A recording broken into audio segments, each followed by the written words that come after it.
তো পুজোয় কেনাকাটা করতে বেরিয়েছিলাম, আর বেরোতেই আমার বরের একটা ফোন নেওয়ার ইচ্ছে ছিল এবছর। ওর ফোনটা অনেক পুরনো হয়ে গেছে, তো ওই কারণে দেখতে এসে ফোনটা হচ্ছে ঢুকেছি দেখতে। আর এই যে আমাকে প্রথমে দোকানের ভেতর ঢুকিয়ে দিয়েছে, বলছে আমাদের একজন চেনা জানা এখানে দোকানে আছে, তো ঢুকিয়ে দিয়ে বলছে তুমি বসো একটু, আমি আসছি।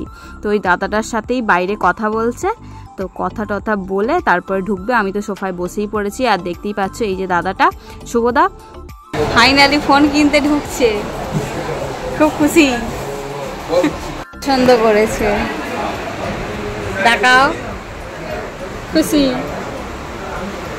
দেখেছো তোমার ভিডিও করলে সবাই ভালো ভালো কমেন্ট করে, তুমি ভিডিও করতে চাও না, কিছু বলো। আর তুমি ফোন দেখতে এসে ফোন পছন্দ করা ধরছে, পকেটে কোনো ক্যাশ নেই, অনলাইন টাকা নেই, এটা মারা হবে।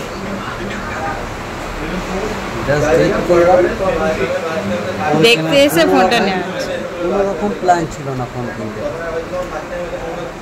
কিন্তু আলটিমেটলি ফোনটা নিয়ে নেওয়া হয়। কেমন হয়েছে জানাবেন।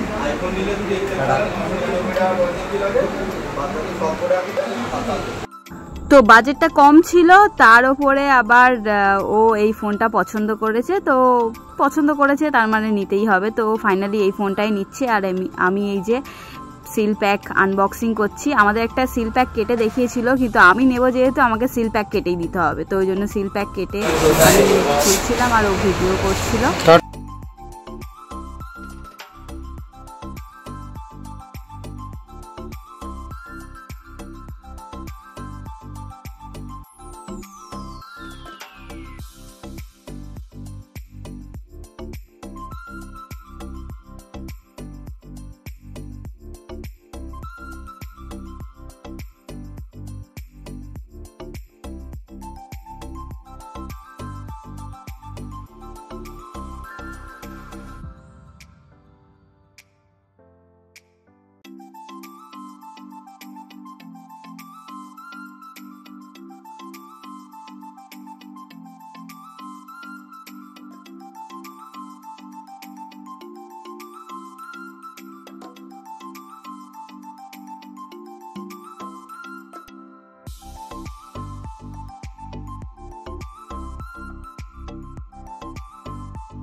তো ফাইনালি ফোন নেওয়ার ডান।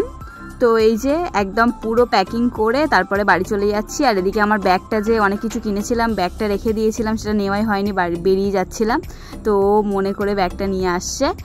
আর ব্লগটা ছোট্ট হয়েছে, ভালো লাগলে লাইক শেয়ার সাবস্ক্রাইব করে দিও। দেখা হবে পরবর্তী ভিডিওতে। এত এক্সাইটমেন্ট যে বাড়ি এসে পর্যন্ত জামা প্যান্ট কিচ্ছু খোলেনি, আগে ওইটা খুলে আগে দেখতে ব্যস্ত। কেমন লাগছে? সবই তো ঠিকঠাক আছে।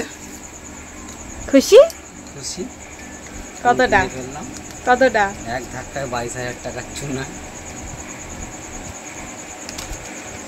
অনেক খুশি হয়েছি, অনেক।